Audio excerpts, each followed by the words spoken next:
Salut la Bulls Nation, bienvenue sur French Bulls TV. Défaite compliquée pour ce début de saison à domicile contre Atlanta. Défaite 124-104 au final, mais avec des écarts beaucoup plus conséquents tout au long du match.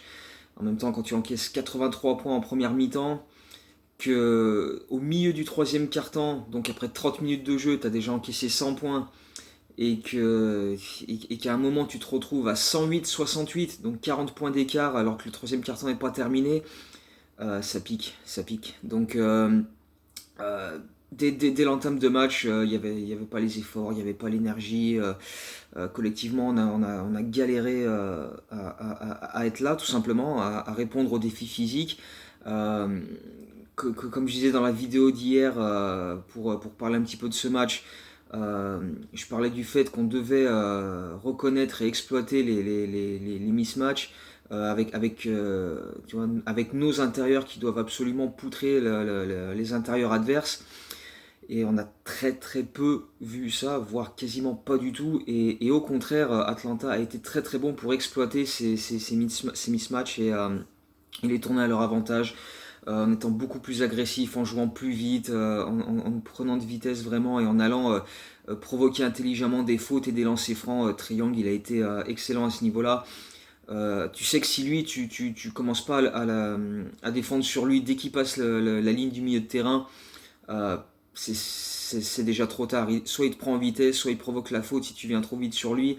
Et il prend un tir à 10 mètres et comme tu lèves les bras, il va chercher le contact, il obtient des lancers francs comme ça. Et voilà, il n'y a pas grand chose à faire sur ce genre de mouvement. Et on a vraiment pas été capable de faire quoi que ce soit pour s'adapter et réagir. Donc défaite lourde, mais dès le début, et Donovan l'a dit après le match, dès le début de match, on l'a perdu parce qu'on n'a jamais mis l'intensité et l'énergie qu'il fallait dans tout ça. Il n'y a pas eu d'aide.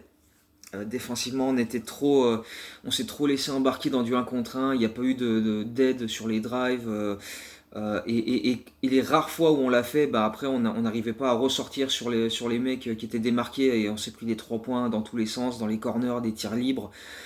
Euh, Atlanta termine avec 40% à 3 points, mais ils en ont pas mal gâché sur la toute fin de match avec dans le garbage time, avec le bout du banc qui en a pris et qui en a loupé. Mais sur l'ensemble du match, ils ont été beaucoup trop adroits et on leur a laissé beaucoup trop de tirs ouverts pour pas s'en sortir sans dommage. Donc ça a vraiment été pénible un petit peu tout le long du match.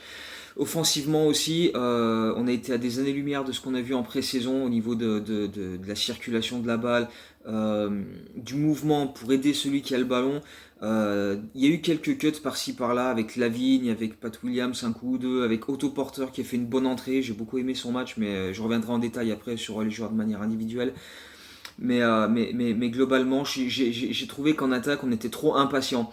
Que ce soit Kobe, que ce soit Wendell, balle en main, tête de raquette, s'il se retourne et qu'il voit pas une solution tout de suite, c'est panique à bord, qu'est-ce que je fais? Hop, je me débarrasse de la balle, je la file à quelqu'un d'autre et démerde-toi. Ça a été très pénible. Euh, on a manqué de patience et du coup on a forcé des passes parfois où on aurait pu attendre un peu plus, voir ce qui se mettait en place. On a 24 secondes. On a 24 secondes pour mettre des trucs en place et trouver un shoot, mais t'as l'impression que, et principalement Wendell, si au bout de 2 secondes il voit rien se produire devant lui, bah il redonne la balle, il sait pas quoi en faire et c'était un petit peu panique à bord. Et c'est ça qui était un petit peu problématique. Est-ce que ça vient du manque d'expérience du 5 de départ? Parce que donc Patrick Williams c'était dans le 5 de départ. Et c'est paradoxal à dire parce que c'était peut-être le meilleur joueur de chez nous sur ce match-là. En tout cas, moi je l'ai mis en homme du match dans l'article recap. Mais c'est vrai que ce 5 de départ avec 22 ans, moins de 22 ans de moyenne d'âge, avec Williams à 19, Kobe 20, Wendell 21, c'est vrai que ça fait très très jeune et très inexpérimenté. Encore plus quand tu sais que nos joueurs d'expérience les plus âgés et les mecs qui ont déjà de la bouteille en NBA, des mecs comme Satoransky, Thaddeus Young ou Garrett Temple n'ont pas joué ce match-là. même s'ils étaient derrière le banc, qu'ils essayaient d'apporter un petit peu de la voix, notamment Temple et Satoransky, parce que je crois que Tadej n'était pas là. Mais enfin voilà, ces mecs-là n'ont pas joué, n'ont pas pu être sur le terrain pour tu vois, calmer les choses, poser un peu le truc, dire bon les gars, là on fait n'importe quoi, on se calme, 2 secondes. C'était compliqué. C'est vrai que les joueurs qui ont joué hier, c'était tout très très jeune. Donc à part Otto Porter qui a 27 ans, donc c'est pas non plus voilà, un vieux de la vieille, mais il a quand même une belle expérience. Mais c'est vrai qu'à part lui, c'était quand même très très jeune. Donc peut-être que ça nous a fait défaut sur ce genre de match où Atlanta, même si c'est pas un foudre de guerre, c'est une équipe qui a l'habitude de jouer ensemble. Il n'y avait pas énormément de recrues hier, à part Bogdanovic et Gallinari. Donc ils ont déjà un peu plus de vécu collectif avec des systèmes déjà mis en place, alors que nous, c'est encore tout nouveau. Et nos principaux joueurs ont des responsabilités différentes. Donc euh, beaucoup de choses à revoir. Un gros pas en arrière par rapport à ce qu'on a vu en pré-saison, notamment sur les matchs 2 et 3. Donc c'est vrai que c'était un peu un petit peu pénible. Donc il y aura des réglages à faire, et beaucoup de réglages à faire pour les prochains matchs. Euh, Individuellement, donc ouais, comme j'ai dit, Pat Williams pour moi était le meilleur joueur des Bulls. Donc sur ce match-là, enfin moi je l'ai nommé homme du match parce que voilà, lui pour le coup, il a été dans la lignée de ce qu'on a vu en pré-saison. Beaucoup de culot offensif, pas d'hésitation, tu vois, je vais attaquer le cercle, je prends des shoots. Défensivement, il a fait ce qu'il pouvait faire aussi, quelques bonnes aides intéressantes.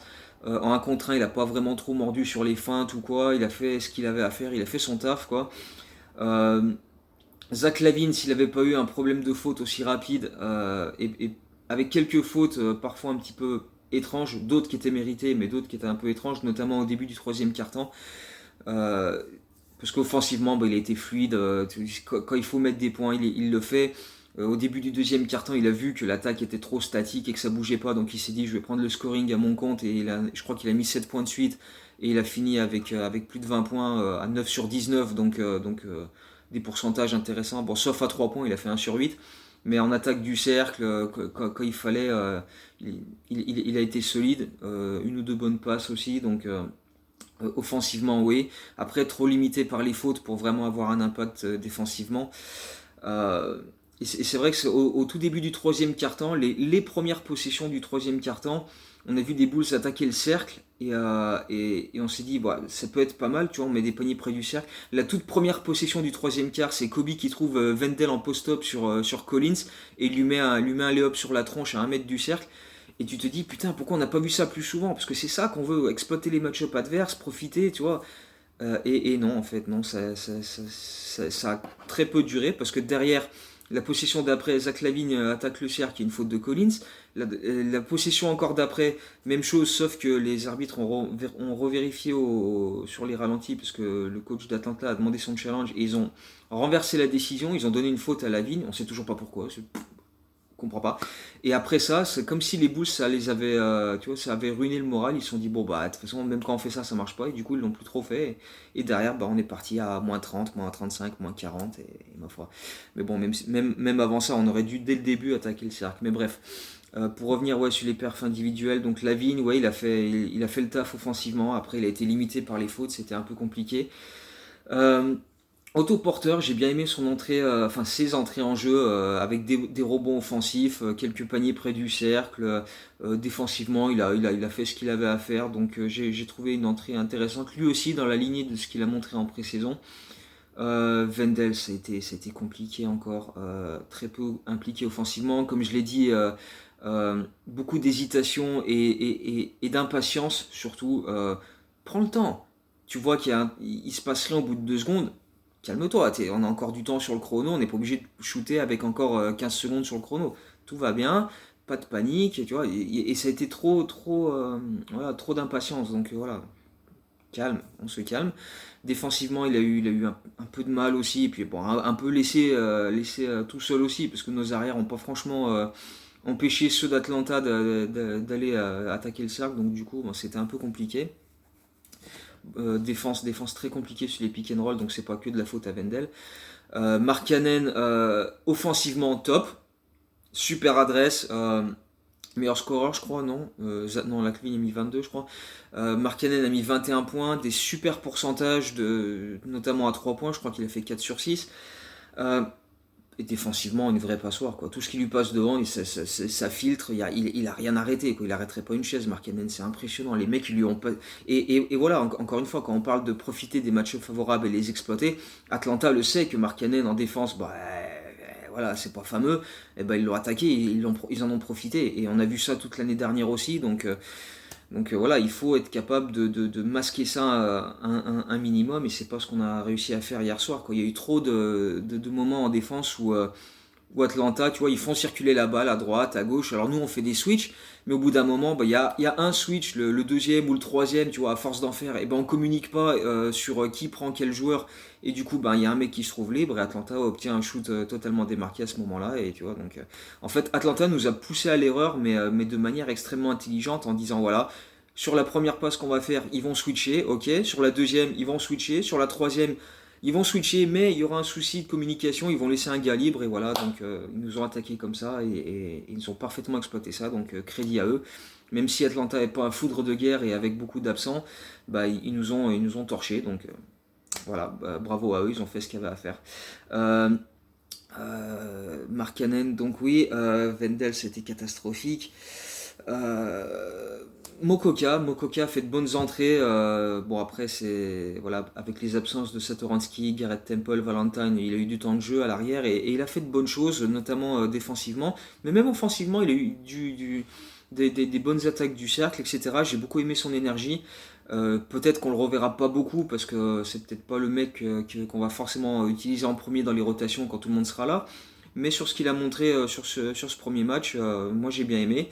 Après le reste, ouais, Gafford il a claqué encore un bon dunk de barbare, mais après ça, ouais, des mecs comme Kobe a été en dessous, totalement en dessous, 2 sur 11 au shoot, 9,7 passes décisives quand même, il y a eu quelques trucs par-ci par-là, mais c'était trop espacé, tu vois, il y avait un truc bien, 4 trucs pas bien, un truc bien, 4 trucs pas bien, enfin bref, c'était vraiment pas ça du tout pour lui. Wendell, bon, on en a déjà dit assez. Donc voilà, individuellement, il y a du positif sur quelques-uns, et pas mal de négatifs quand même. Donc malgré tout, bah voilà, ça reste un match, ça reste le premier de la saison. Après beaucoup de temps sans jouer, on l'a martelé dans plein de vidéos sur Twitter, dans les articles, etc. On sait qu'on n'allait pas être prêt dès le premier match. Il y a des nouveaux systèmes à mettre en place, il y a un nouveau coach, etc. Il faut s'habituer. Malgré tout, dans l'énergie, on n'y était pas, et c'est surtout ça qui est dommageable, quoi. Si on avait attaqué ce match, tu vois, à l'énergie, si on avait, comme je l'ai dit, profité et exploité les match-ups qu'on avait, qui étaient favorables pour nous, on aurait peut-être pu s'offrir un peu plus de suspense, peut-être pas gagner, encore que ça reste que Atlanta, hein. Même si hier soir bah, ils étaient largement au-dessus, c'est quand même pas une équipe qu'on attend pour gagner le titre. Je pense qu'il y avait quand même moyen de les bousculer un peu plus, mais on s'est pas donné les moyens de vraiment les bousculer et de les emmerder, parce qu'ils ont fait un match presque sans transpirer. Atlanta, ils nous ont torchés sans vraiment avoir à déployer des trésors d'imagination, et faire un match parfait, quoi. Donc c'est ça qui est dommage, on les a pas emmerdés, quoi. On les a pas bousculés, on les a pas provoqués, et du coup on les a un peu laissés faire ce qu'ils voulaient, et c'est ça qui est dommage. Donc ça reste un match, il va falloir montrer beaucoup de choses sur le back-to-back de ce week-end, avec Indiana dans la nuit de samedi à dimanche, et Golden State dans la nuit de dimanche à lundi. Réaction attendue, beaucoup d'ajustements à faire en défense, dans les communications. En attaque aussi, beaucoup plus euh, beaucoup, beaucoup plus d'attente ah, j'en perds mes mots, tu vois. Être plus patient, quoi. Ouais. Laisser le jeu se développer, et être plus patient à ce niveau-là, quoi. Donc, ouais, ça reste que un match. On va pas tout de suite se dire c'est catastrophique, tirer des conclusions hâtives comme beaucoup le font. Non, on va attendre un petit peu. On sait que ça prend du temps à se mettre en place. Donc, si, comme j'ai dit dans plusieurs vidéos, si au bout de 10-15 matchs c'est encore comme ça, ouais, là on va gueuler. Là, c'est un premier match, c'est décevant comme résultat, et aussi dans la manière de jouer offensivement et défensivement. On va pas tout balancer par la fenêtre, on va se concentrer et mettre en place ce que Donovan veut qu'on mette en place, et on va essayer de relever la tête. C'est ce qu'il faut, de toute façon, on va pas déjà lâcher l'affaire comme ça. Donc, en attendant les prochains matchs, passez de bonnes fêtes, hein, un joyeux Noël à toute la Bulls Nation, à tous les fans de basket tout court, s'il y en a qui passent par là. Et puis on se retrouvera après le back-to-back pour discuter de ce qu'on a vu sur ces matchs-là. En espérant le retour de Satoransky, de Tadeusz Young notamment, pour apporter un peu plus d'expérience et de calme quand il y a besoin que l'équipe joue un peu plus libérée. Donc voilà, d'ici là, ben voilà, de très bonnes fêtes à vous tous et on se retrouve très bientôt. Go Bulls.